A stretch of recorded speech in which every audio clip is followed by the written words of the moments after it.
Yo, what is good, everybody? Welcome back to another episode of Living Big with Big Reg. Listen, listen, listen.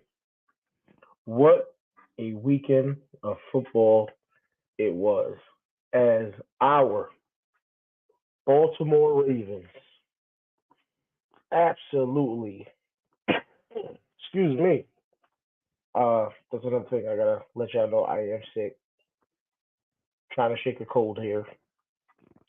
Had strep throat. That's why I can barely talk.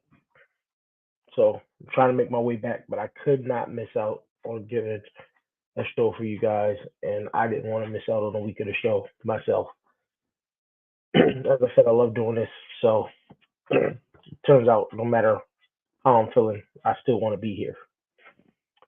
So, as I was saying, we absolutely abolished the beast that they call the San Francisco 49ers. Man, listen, these dudes were legit scary until they faced us. Now, there had been some stats going around that the 49ers were rather fraudulent because a majority of their opponents had weaker defenses and weren't really teams that posed a similar threat as to what we did. Now, I still looked at that and said, this is the same team that destroyed the Philadelphia Eagles, right? Well, we all know the Eagles are a darn good team. But it turns out maybe the NFC as a whole is fraudulent. Now, there's a chance, I apologize again, there's a chance that come time for the playoffs, come time for the Super Bowl, it will once again end up the Baltimore Ravens versus the San Francisco 49ers. That is highly likely at this point. And we can only hope, as Ravens fans, Flock, we can only hope for us to get there. So we're going to continue to do what we do. And Thursday night football is on. Not to change the subject, but we're watching tonight one of what may be one of our competitors with the Cleveland Browns and Joe Flacco. And I'd be lying if I didn't sit and say, acknowledge the fact that Joe Flacco has turned the clock back on his career. Now, could that be because he got signed late in the season, so he's got a lot of juice in the tank? He's pushing all that through. And, once Joe hits the playoffs, he tends to be a weapon. Let's see. Let's see what they do. It'll be interesting. Could we see them late in the playoffs? Is it possible? Actually, it'd be more earlier than late, wouldn't it? It'd be second round. No, no, because it depends on who will pass. If cause they come in as the five, and then whoever won, if the sixth or the seventh one, we get them, and the Browns will go to whoever the two seed is, two or three, whatever wins that. So it'll be interesting though. I'd like to see them in the playoffs. To be honest with you, I'd like to see them in the playoffs mainly so we could put this whole Joe Flacco possibly beating Lamar Jackson thing to rest, just like we did with Brock Purdy and the 49ers. Because I think it'd be a similar story. Honestly, I'm one of the few people I believe ahead of time that we were going to go in and we were going to beat the 49ers handily. I said in a number of streams to a number of people and in a number of conversations that I truly believe that we were a whole different level of better than the 49ers. And they went out and proved me right. So much so that when I made my weekly picks in my picking league, I picked the Ravens versus 49ers as my highest point game. And they not only backed up what I said, but they obliterated the 49ers, whose one touchdown really came in trash time, garbage time, right? Sam Darnold. late game. So, I mean, really, it was a 33-12 game. Like, we did what we had to do. It was an absolute beatdown from the word go to me. I know early on, a lot of people, a lot like myself, I was even pissed off at the whole referee tripping Lamar Jackson in the end zone. That was absurd. But looking at it, not even hindsight, as I watched the play,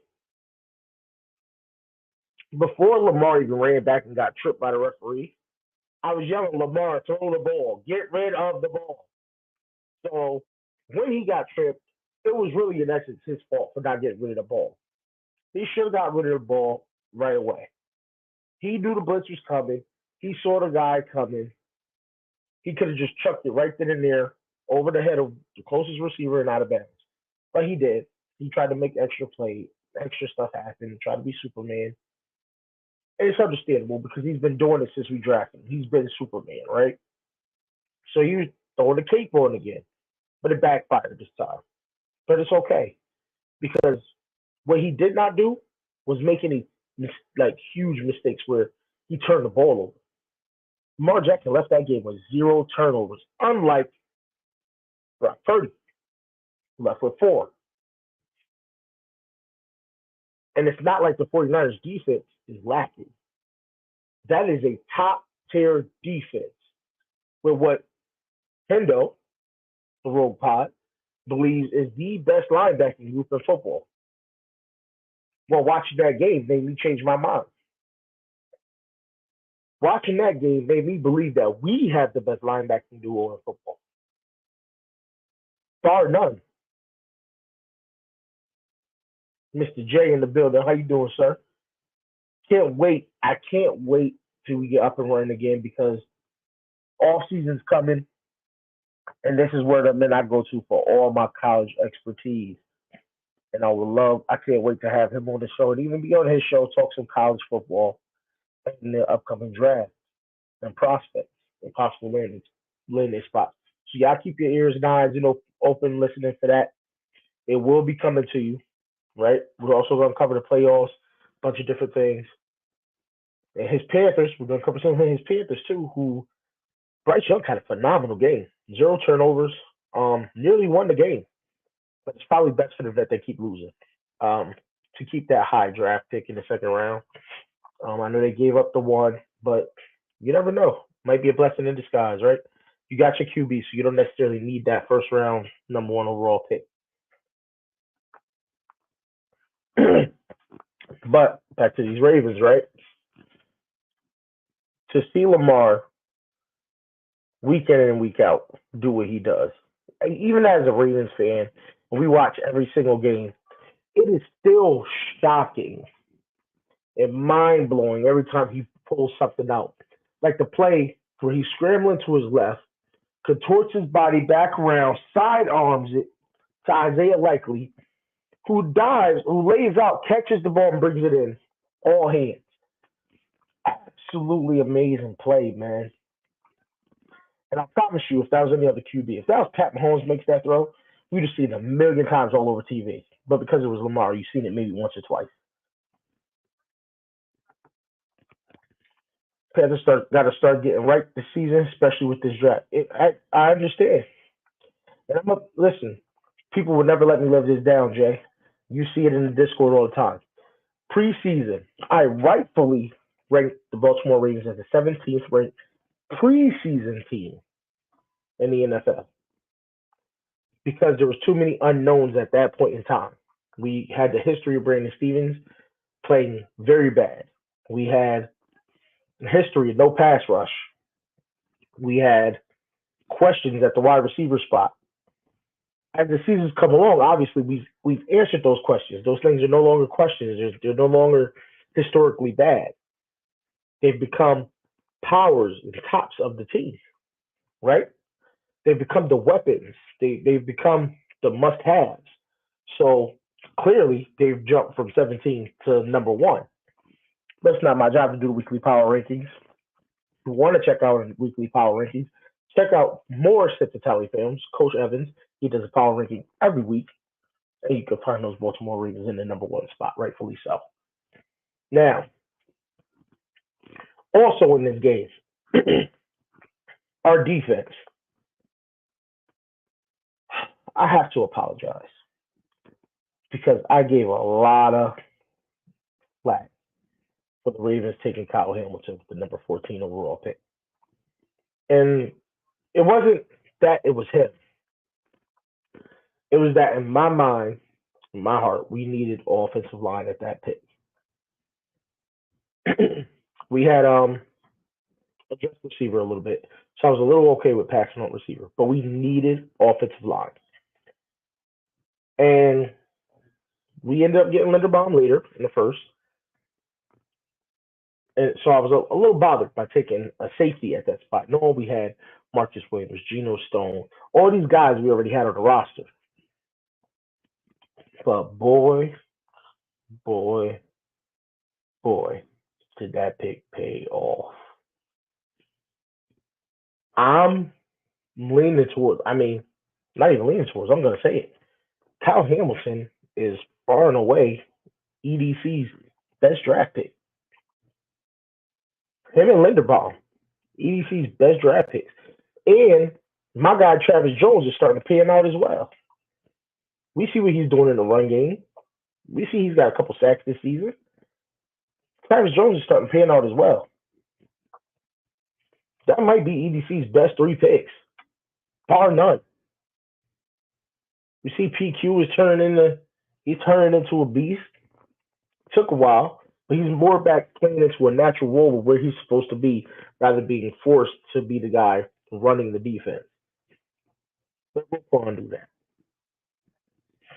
Now, I was asked by someone, actually by my normal co-host as well, my other normal co-host, Mr. Bazel, he asked me the question of where will the Ravens be ranked this upcoming preseason? And I told him, it's hard to know. I can't tell that right now. He actually made the joke that they may be ranked 17th again. And that's entirely possible, but I doubt it. I can see him somewhere more in the top 5, top 10 range, but it's going to depend on this next thing. We got a lot of guys leaving in this offseason. Geno Stone, PQ, Jadeveon Clowney, Kyle Van Noy. That's just a few. All upcoming free agents. We got a lot of shoes to fill. Right? So it's going to be tough. Everybody can't come back. And I didn't even mention the offensive guys whose contracts are up. So something to keep our eyes open to in the offseason. But we don't got to worry about that now. What we need to worry about is that second collision course we got set with San Francisco 49ers in the Super Bowl. Right? Saying we both get there. I'm not going to overlook any team in the playoffs, any given Sunday, any given game, especially in the playoffs, because all your best talent is going to be in the playoffs, all the best teams, right? It's in college football. We're not just putting our most liked or most favored teams in there. All of the top teams are going to earn their spot into the NFL playoffs. And once you get there, everybody has a chance. I would love to go ahead and play the Niners again and wreck them again because you still got fans trying to say it was a fluke. Trent Williams didn't play. Well, guess what? He did play. He missed, the second half, the fourth quarter? He played. And guess what? He didn't have that much of an effect. Now, we're going to get past this. We're going to stop talking about these guys this game for a little bit because we all know what happened. Right? We all know what happened. Lamar came out, did what he had to do, and that was that. And it was a great game to watch. Early on, there was a lot of, our offense got off to a slow start. So it looked like it was going to be a little bit of a harder game than thought. But our defense shut that narrative down immediately. Now, we're just talking about the offseason. And I think after this season, the biggest loss, if any, if there is a loss, is going to be Mike McDonald if he gets offered a head coaching position somewhere, which he most likely will. Now, I'm going to leave this to you guys. Let me know in the comments when you watch the playback, or if you're here now.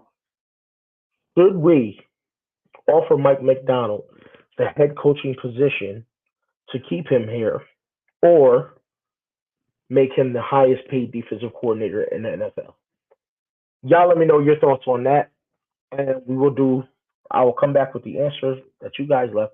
I will put a poll in the community tab as well. I just got to remember to do it, but I'll put a poll in the community tab. We'll come back and we'll talk about those results either in the short or the next show. So y'all let me know. This is something I'm going to try to do more often because I do like being interactive with my people.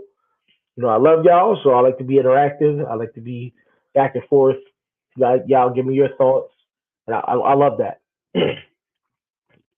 So, before we go to our next topic, it looks like we got a guest in the building.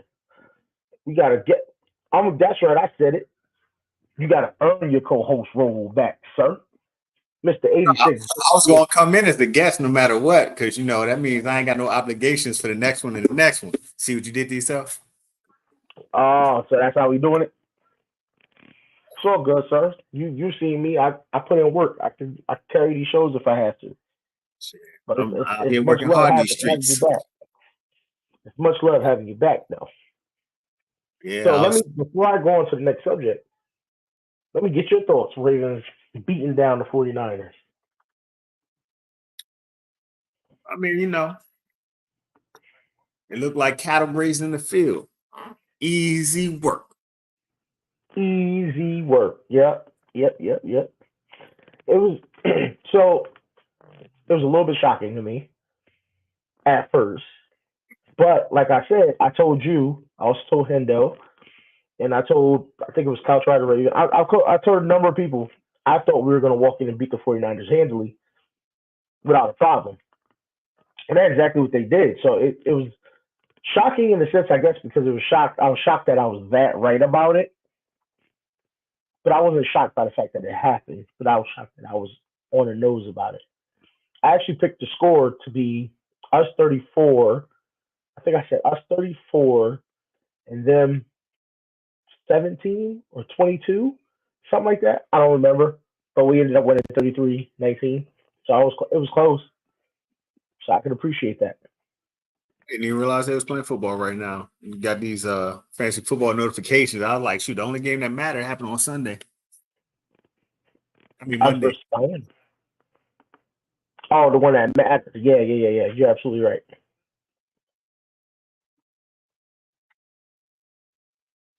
Yeah, you're going to be up here soon too, sir. Yeah, the Browns is playing the Jets right now. I was just talking about that earlier, seeing Joe Flacco, and maybe he's got so much juice right now because he was signed later in the season. But we all know when it comes playoff time, he can be a problem. But I do want to see them in the playoffs. I do. I want to play him. I want to be the team to eliminate him if possible. I don't care who we play as long as we win. This is fact. Now, we talking about games that matter, who we play as long as we win. Come Sunday, 1 p.m., which I'm shocked that the flex was turned down, but I can understand why. New Year's Eve, let your guys play and then go spend time with their family. I love it. Now, because that would have meant on New Year's Eve, man, I wouldn't know nobody until the game was done. If we didn't play at 8, I wouldn't have texted nobody until we won. That's what I'm saying. So playing at 1 is perfectly fine. I'm perfectly fine with that. Now, let me get your predictions for this Ravens Dolphins game. I did hear Jalen Waddle is going to be out. So no Waddle. I think he's going to be the same as it was last time we played Dolphins, where it was real close into the end. But I think this time, in the fourth quarter, Lamar just turns it on. He'll score a touchdown. We'll get a touchdown and a field goal in the fourth quarter. Put the game away. We'll win by somewhere between 13 and 15. So I don't know if you remember correctly. Last time we played the Dolphins, we were whooping them. We were up by 21, and they came back and won. Right. That's what I'm saying. This time we So scored 10 it points in the wasn't close. fourth. It wasn't close. We beat them down. We just didn't put them away. No, the So, ending was close. The ending was close. oh But I'm yeah, the saying ending was close. Yeah. it'll be possibly closer to the third, and we'll score a touchdown and field goal, win by 13. So I haven't heard. Have you heard any news on Kyle Hamilton if he's going to play or what his They haven't injury is? they haven't said anything yet. I mean, I even haven't during the seen game anything yet. when he got injured, they just said knee injury. But he was on the Yeah, sideline laughing. So I feel like he might have tweaked it and they were like, look, we're gonna win, so sit your ass down. yeah. I think it might have been one of those where he just retweaked the injury he had last week. Um, I'm gonna say we do the same thing we just did to San Francisco. I get it. I know Tyreek Hill is a different type of weapon with his speed, but we can bracket coverage him. We don't have to worry about Waddle. I think our pass rush ends up all over Tua, and Tua's not running all over this team. He's not fast enough to get away from our pass rush like that. So I'm gonna say we beat him and handily again, and I'm gonna go 37 because I don't trust Miami's defense as much. We're gonna go 37 to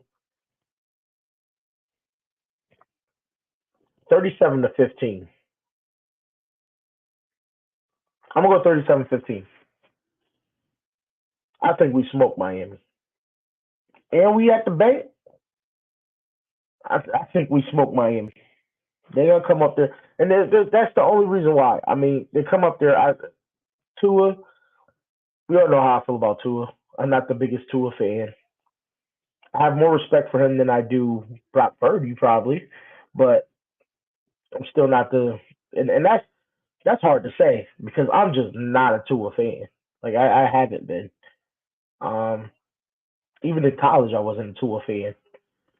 So people ask me when he was getting drafted. I used to tell people when he was getting drafted, I didn't think Tua was going to be worth a darn because he doesn't have the arm strength.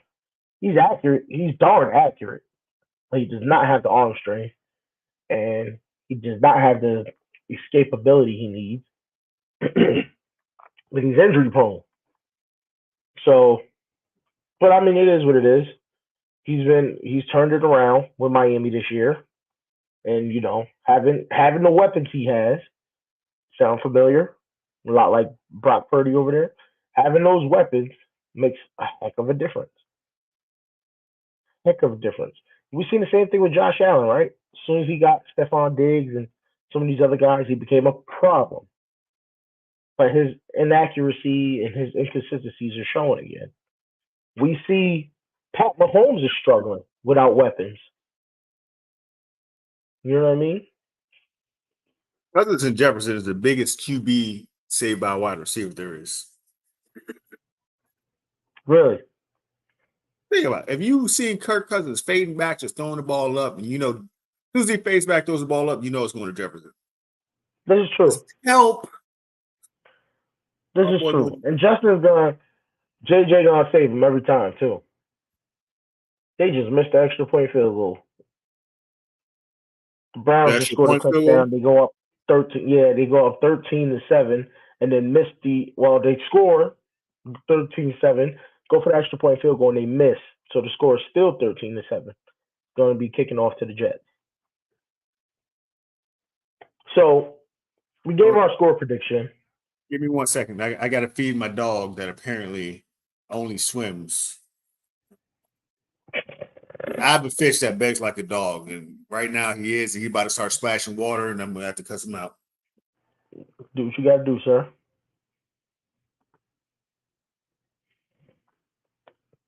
These kickers, kickers is. I was just pointing out. Do you realize that Justin Tucker's technically having his least productive year in his career, and he's still top of the NFL? That's how great that man is. Legendary kicker.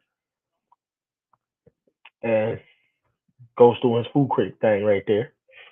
Yeah, they went to go do the Oh, Yaku from Atlanta is the highest field goal kicker of all time with all 241 field goals. I'm like, really? Uh-huh. Y'all put any stat out there. Yeah, they're trying to anything to debunk anything that has to do with Baltimore. But anything over 52 yards and they just punt. Exactly. But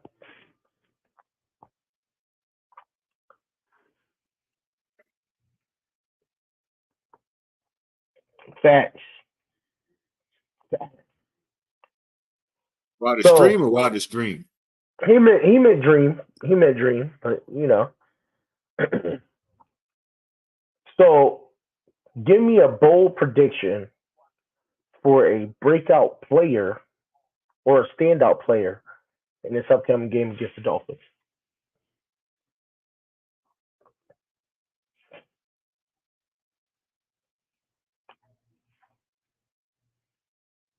It could be either a player or something you think is going to happen in the game. I got Lamar for 275 yards, 2 touchdowns. One of them is going to be one of them out the backfield throws. So one of them's going to be to a running back. Okay. I think the other one's going to Okay. be the likely. Okay. So my bold prediction, I'm gonna say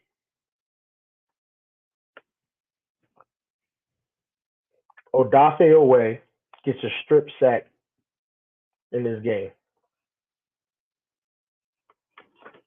and and and we get another Odell Beckham Jr. touchdown.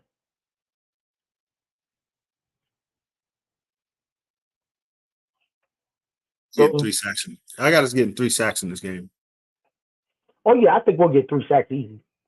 I just think one of them is gonna be a strip sack by Owe. I think one's gonna be a strip sack by Owe. Well, I want to point out last week on the show, excuse me, trying to shake the end bit to this cold I had here. I had strep throat, so I've been down a little bit the last couple of days, like trying not to talk as much. But and what a fumble. Um, Fumble by the Jets, recovered by the Browns, and they're on their 13-yard line. So they're about to score again on the Jets' 13-yard line. Easy money. So, me, you, and Hendo were on the show last week, and it was asked, who would you put on Trent Williams' side of the 49ers offensive, of the line? And I said, Owe, right? He doesn't really bring as much pressure.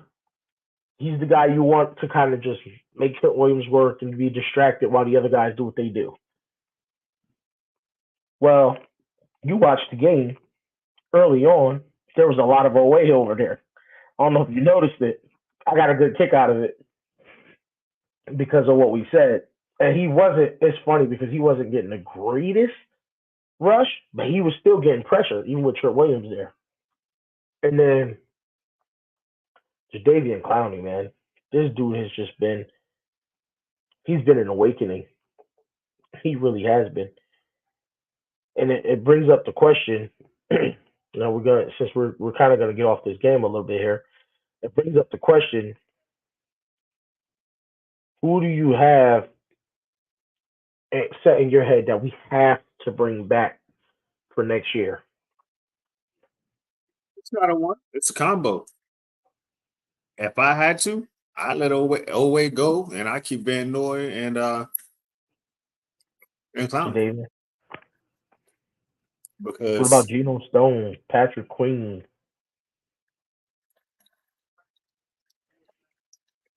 Like, there's a ton of guys we have right now that are playing out of their mind. I think Geno Stone's going anyway because I think he's going to get a huge contract somewhere else. I don't think so because his momentum died down. Yeah, but still, what, 6 interceptions on the year? But the whole defense is balling right now, so it's like the way McDonald's running everything, any one of the guys that you sign, you're still like, I signed them, but can my defensive coordinator use them right? Yeah, this is true. Because as soon as he was taken out of the specific position that he was in, what? These animals. So that So brings up the other question. soon as he was taken out of the position that he was in, his performance just dropped, which means that he was put in a certain position to succeed. He was Now playing that Marcus he's Williams' being position. right, now that he's being put back at a peace position, he hasn't made any super wild spectacular plays. He hasn't, but he's been consistent. Yeah, he's consistent, but he's not that consistent guy that people were like, "Oh, yo, we got to sign him," because and It he was shows that way that throughout. Right, it shows that okay, he was put he was used a certain way to utilize him, which means you can get him and you can get him at that ability, but you are going to have to utilize him properly at the same time. I think it's just he developed into more of a natural free safety, and now they got him back playing strong safety, and he's not seeing the same production. I think he's a good free roam safety. He's gotten faster. It seemed like this year. I think that's just his position. But when you're paying Marcus Williams 72 million or 70 million, you got to play him there. You have to. But Marcus Williams is in the second or third year of his contract, so I mean, they could just take the dead money, and even with the amount that they save, if that's the case, you could cut Marcus Williams, sign Geno Stone for what he's currently worth, and still save $5 or $6 million in cap room. that's And say, definitely look, possible. But but what that about that Mike contract, McDonald? Right? that's Who says he's going to be back next year? but that's what I'm saying. You have guys who are using that are being used a certain way to utilize them properly, which every coach should do, but not all of them are. So say Yeah, Mike McDonald leaves. Is Geno Stone going to be as valuable under a different coach? He may not be. Is Tommy going to exactly. be as valuable under a different coach? If you let him stick his hand in the ground like he's doing now, yes. Calvin Lloyd, if you let him do what he's doing now, which isn't a particular, we have to use him this way role, he can do what he has to do. Geno Stone, we've been shown that Geno Stone has been used a certain way. Matabike, Hmm. everybody thought he had to be used a certain way. But then when coach did the film study, it's like Matabike is winning one-on-ones also. Hmm. He's winning 2 versus 1s sometimes. So, I mean, the entire San Francisco game, he was blowing that guard all the way back to all the way Off to the ball. Yes, so off the ball, just destroying them. you have to identify the guys who are being schemed up and the guys who are just that good. So here's my thing, right? He, Mike McDonald, and I said I was going to put this out as a poll. I might as well ask you while you're here. Should we make him the highest paid defensive coordinator, or should we offer him a head coaching position? Hey coach. Head coach? Hey coach. I mean, I would too. It's about that Har- time. I'm thinking Harbs is probably going to retire if we win the Super Bowl anyway. Like I think he'll step down, walk away with a championship because he's not going to want to go to through the whole rebuild and the rich slumbering. And it's very rare to win championships back to back to back. I think Harbs will take this reign though. I'm gonna sit down for a few years. I don't even care if he wins a ring, if he doesn't win a ring. We need to take we need to start taking Stand their advantage of ground. people who are on their up. Harbaugh, at best, this is his line. This is where he's at. Yeah, he's pretty steady. Steady Right. line. Yeah. McDonald's is headed up. Yeah. Lumpkin is headed up. We need to just take advantage of people who are heading up in the career instead of, well, he's the baseline for the team and this, that, and the third. Look, the hell with that. Brock Purdy's a steady guy, but guess what? He got beat by a dynamic guy. Yeah. We need to stop. We need to do the same for our coaches. Coaches don't count against the salary cap. You know what's crazy? Harbaugh did something that it's very hard to do. He came into Baltimore. He stole the culture of the Ravens locker room and made it seem like it was his. You know, when people talk about Baltimore, they talk about the mystique of the team, the defense, and all this stuff to play like a Raven, and you know all this hype from what our franchise has always been. And they say John Harbaugh embodies that. He's the reason this team is this way. No, he's not. We liked that before he came. But they did This that is the for Bill team that was Belichick there. also. They did that for every coach. Every coach that there's been for the Ravens, they've done that to the offensive coordinator, the third running back quality control coach.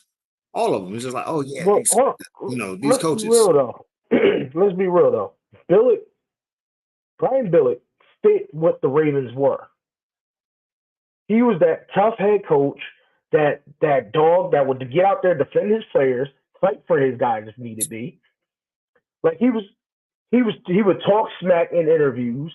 Like John Harbaugh has slowly tried to become that. I don't know if you noticed, but like Engraven points out every once in a while, Hood Harbaugh. We get Hood Harbaugh every once in a while, where he gets in interviews and he gets real petty. Billick was naturally that. And it fit so well with what we had with that team with Saragusa, Ray Lewis, all these dudes. I mean, eventually Ed Reed, but all these dudes, Terrell Suggs, Darius Thomas. I mean, the list goes on and on and on. Michael McCreary. We had dogs. And Billy, as a coach, was a dog. That's why they respected him. Whereas now, John Harbaugh, these guys like John Harbaugh. I don't really hear much about when players. I don't really hear many players say they respect him, but I hear they say they like him as a person, and that's cool. I'm fine with that. I love that, right? But I think there's some part of players that know the history of John Harbaugh when he came here and how he pushed. He didn't push Ray Lewis out the door. Ray Lewis decided to retire, but he pushed Ed Reed out the door. Started trying to push Terrell Suggs out the door. Started pushing out, Bernard Power. A lot of guys that he didn't like that they had that stand up dog attitude, and it kind of set this franchise into a lull as far as fighting, being a constant contender. Outside of Baltimore, people look and go, "What do you mean? Y'all were always in the running for the playoffs. Y'all were always thought to win the AFC North." But we were never over that hump. We were never a Super Bowl contender until this year and maybe 2019. But we still don't. I mean, this year we got a few guys that got that dog in them. A couple of guys that's built different. But Harbaugh doesn't really, and he doesn't really embody that like they try to say he does. And I would love to see Mike McDonald take over the team and then bring in, somebody else to run his defense. Or he even still called defensive plays. And then have Todd Monken focus on the offense. And I would love to see how that goes. You said they, and they. But they is the media. And you already know how Baltimore owns the media around, or the Ravens own Baltimore media like the mob. Ask a question they don't want you to ask, and they will throw you out and take your credentials away. Ask Bobby Trossel. I was about to say ask Bobby Trossel. He'll tell you in a second. So everyone that you're talking about is people who have to say that. And then when it comes to the NFL, that's the only compliment they can give him. It's the only compliment they can give him. They can't say he's an offensive mind who wowed us with with this run system or this, that, and the third. They can't say, oh, he's a defensive guy. You can only get this many. They say the Ravens encompass this. The Ravens, you never hear them say anything about what he did. They always say the Ravens organization. Mm-hmm. This is true. So this is true. I mean, what other compliments can they give him? They can't say he's good at this or he's good at that. They say, oh, he's the special teams guru. You might as well call him a game manager. But guess what? You can't call coaches game managers in the NFL because boy, it'd be a whole heart attack and attitude. Mm-hmm. You also have to realize when Joe Buck and them come to do the game, they have a meeting with the players and the coaches the day before to talk to them and ask them questions, get insights about the players so that they can then talk about those insights during the game. Yeah. So if you don't give him that play like a Raven and he embodies the Ravens franchise, you know what he's going to do? He's going to be Hood Harbaugh. And, y'all want to answer for this? Two-word answer. Two-word answer. He's just going to act like he's going to act real petty. And then, as a broadcaster, you can't do your job with no information. So they have to give him those marks and those likes and check off this and check off that when, I mean, come on. You heard Shannon Sharp introduce some of the guests on his podcast. He was like, he was nominated for a Grammy. He was nominated for a Grammy. Somebody else wrote the song for. But if you want guests on your show, you got to make the guest seem big. Because if you make it seem like, oh, this is a regular person, some people won't even watch the show because they're like, oh, he ain't do nothing. This is true. So it's the same thing. If I want to be able to talk to you on Saturday before the game and get my insights and whatnot that I need, so I can, when I'm interviewing you, I got to say all this good stuff for you. I mean, come on. Every coach in the league, they said good. Look at old boy Matt Patricia. They made him sound like he was the best defensive coordinator that ever happened. The Patriots defense is ran by Belichick. Yeah, everybody knows that. But they made him sound like he was great. I think Belichick's son now even runs the defense over there. Right. They made him sound like he was great. Even old boy who ran who's the Raiders coach that just got fired. They always made it sound like he's a young, great, upstanding mind coming up through the ranks. Josh McDaniels. Right. He went to one place and got fired within a year, and then he went to the Raiders and got fired in 2. But you never heard him say a bad word about him. Yeah. So let's get to this last topic. Lamar Jackson, currently probably top of the polls for MVP. Do you agree, and do you think if he beats Miami, and I don't know if we're going to rest guys against the Steelers, say we do rest guys, we beat Miami, does Lamar Jackson solidify his spot as MVP? I mean, he already did. Nobody can show that they're more important to their team than he already has.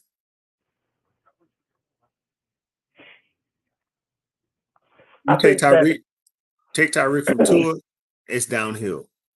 I mean, your wide receivers in the MVP running higher than your quarterback. That's out the window. Well, look at the 49ers. Christian McCaffrey is now higher than Brock Purdy. Exactly. Who has a higher they were neck and neck. Yeah. Nobody has 12 games won. I think he's the one QB in the league. You take him off the team is bottom of the barrel. Like the Ravens are bottom of the barrel without Lamar Jackson. Although that defense would still be fire, there would probably be no offense because that offensive line couldn't. We look like the Jets. Yeah, probably. More than likely.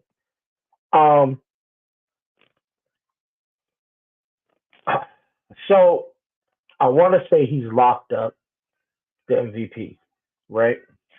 But I think he does have to perform well against Miami. And in doing so, our defense kind of has to make Tyreek Hill and Tua look bad. And Lamar has to look good on top of it. And I think that'll pretty much lock it up because I don't see anybody else. I mean, I know Josh Allen's had a couple of good weeks, but really, I think it's to a point now where the MVP is Lamar's to lose.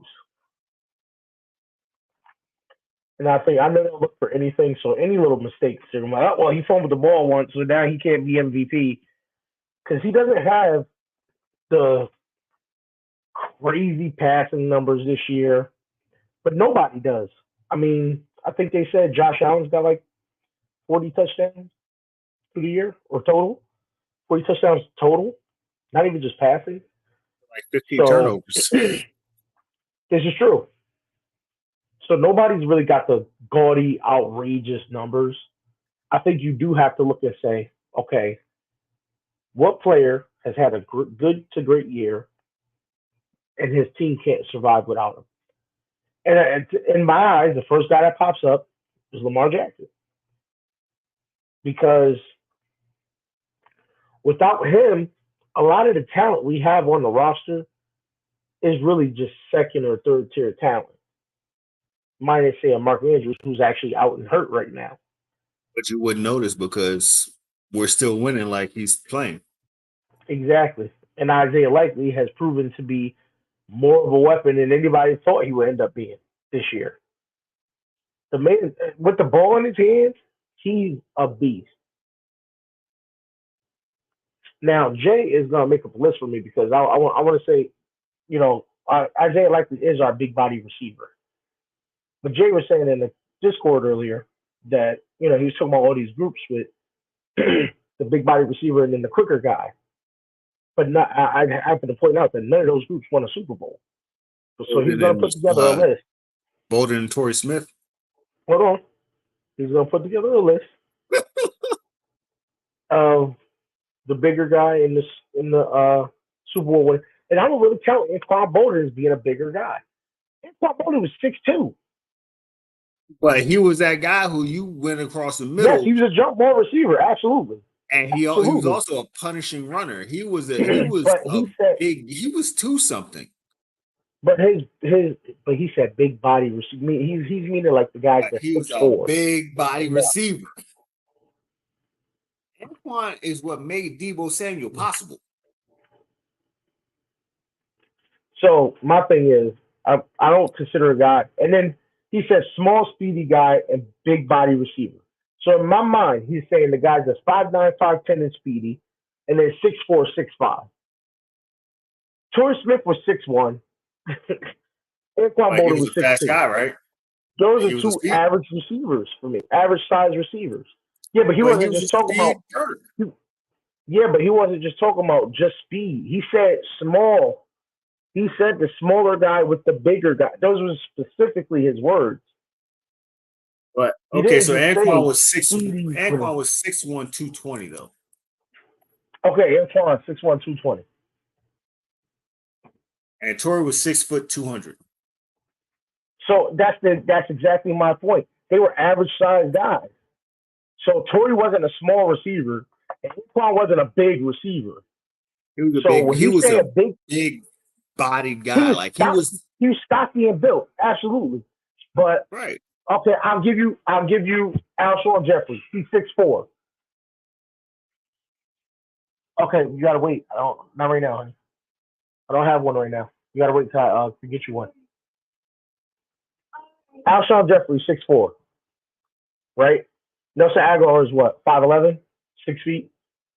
But Nelson Aguilar, yeah, he's a speedy guy. I'll call him small and shifty, I guess. So I can take that one into consideration. Nelson's 6 foot 200 also.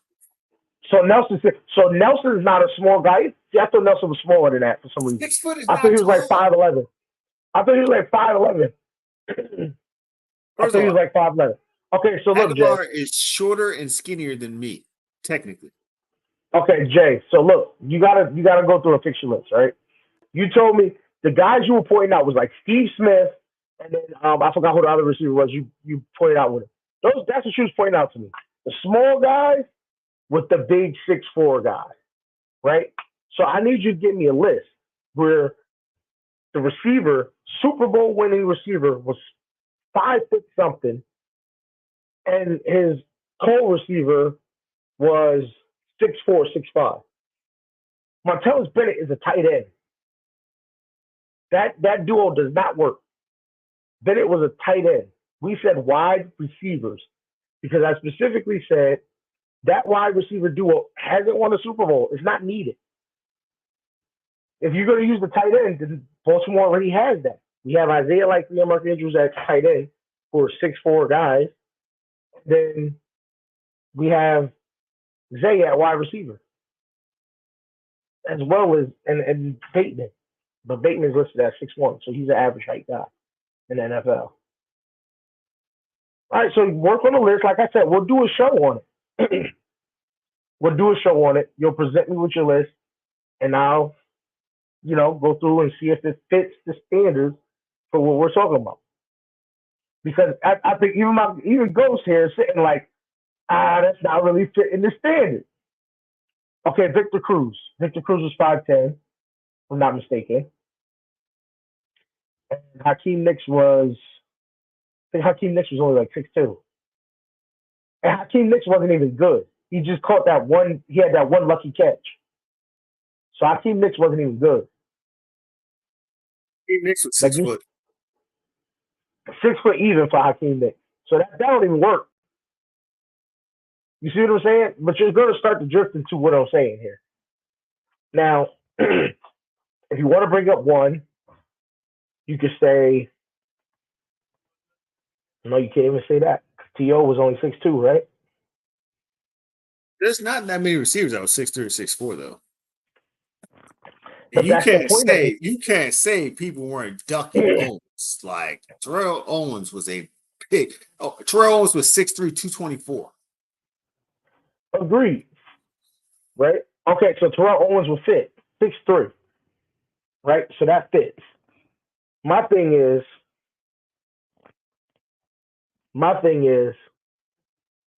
you can't.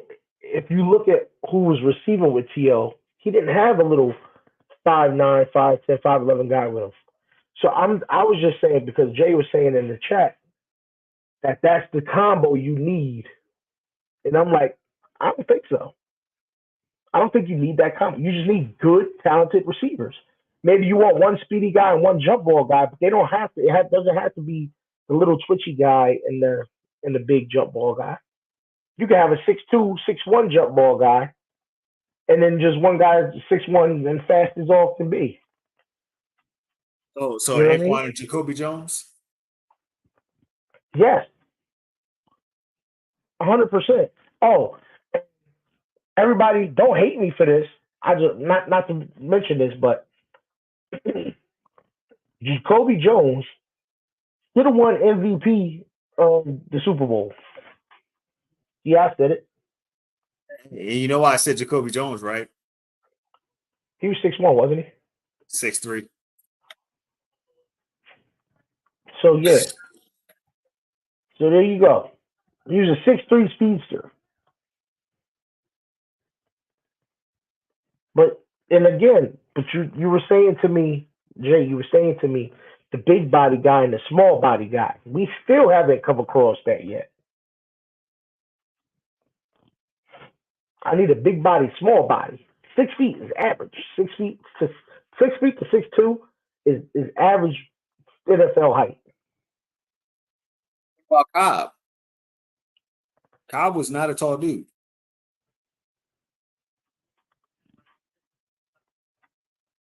You know what I'm saying? Cobb was 5'10". Cobb was 5'10", and he was on that. Cobb was 5'10", and he was on that team with Jordy Nelson. Like, you got to bring up a dude that's my height. I'm 5'8". Bring out one of them receivers that was 5'8" and cooking. So 5'10" don't count? 5'10" account. 5'10" count. I like that. Randall Cobb's 5'10". Okay, so we'll take that one. Randall Cobb, Jordy Nelson. There you go. I'll take that one. They won the Super Bowl together too. So I could take that one. I can't remember who their kick returner was, but he was a small dude too. Yeah, he played wide receiver for him. He was the fourth wide receiver. But he said, but what Jay is telling me that needs to be your go-to receivers. One short, speedy guy and one big body catching guy. And I'm like, that's not. They just need to be good. You know what I mean? I don't think size matters as much as you used to, because a lot of these shorter dudes got dynamite in their legs now. I mean, a 6-foot receiver is usually just a guy who is too short to play shooting guard. Oh man, that's messed up. First off, with the way the NBA is today, you could be a 6-foot shooting guard. That catch was nasty.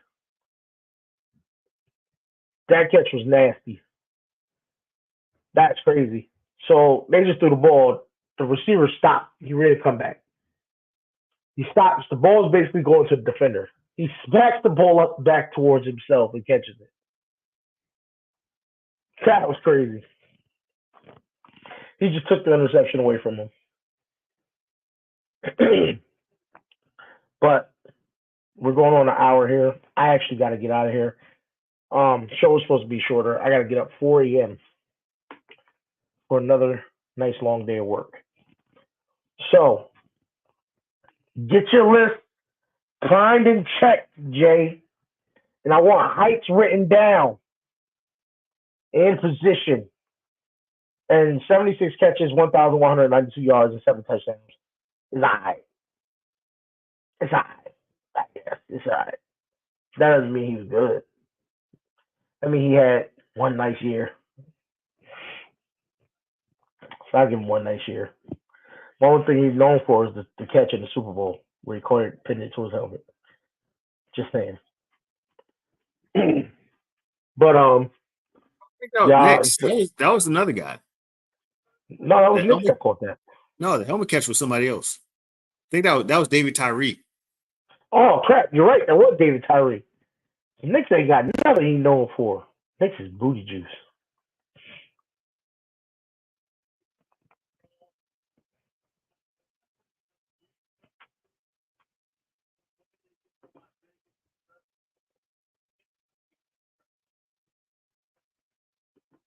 I'm just saying. Yeah, we're gonna draft somebody. Of course, we're gonna draft a receiver. We need to. OBJ is probably not coming back. He's contemplating retirement. He wins the Super Bowl. He's going to retire. OBJ gonna be out that door quick as you can believe. He's gonna retire. And who knows if they bring back Aguilar or different guys like that. I think OBJ already told him that he plans on retiring because we gave that void year. And with that void year, if he isn't on the roster, then we owe 19 million to dead cap space. So I think he told them specifically already, like, yo, this is probably my last year. That's why they give him a good year. Because it's either we're going to take 19 million in dead cap, or we might as well pay him 19 million because we're going to take the cap hit anyway. So he's probably retiring.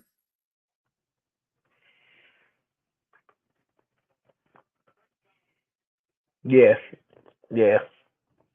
See, and this is why we got to get you up here so you can break down these draft class. I know some of these guys. I watched college football all year, so I know some of these guys too. But you can give a better in-depth breakdown than I can, and I can't wait to get it. So it's been another great show. We thank y'all for coming through. Mr. Ghost, I thank you for popping up on here with me. It's been a great stream. You want to let the people know where they can find you? A6ghost.com, A6ghost on YouTube, @ _ if it's Instagram. Yeah, I think that's about it. Oh, what about TikTok? I can't even remember that. They gave me some random crap, and it's just annoying to remember, so I just gave up. Just look for more TikTok. All right, look for more TikTok.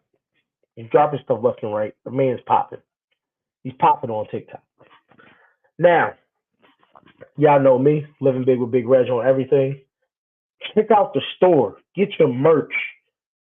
Etsy.com / Living Big with Big Reg. Please go get your merch. I'm telling you, I got more stuff is going to be coming soon. It's going to be flying left and right out the door. Good merch. Fire merch. Matter of fact, I'm about to start bringing my own stuff up in here. Wearing my own stuff on here so y'all can see it. Check us out here every Thursday, whether it's me and a number of my co-hosts or guests, or just me alone. Every Thursday I'll be here. We're going to beat the Dolphins on Sunday, handedly. Y'all do me a favor, like, share, comment, subscribe, tell a friend to tell a friend, and then bring it on back again.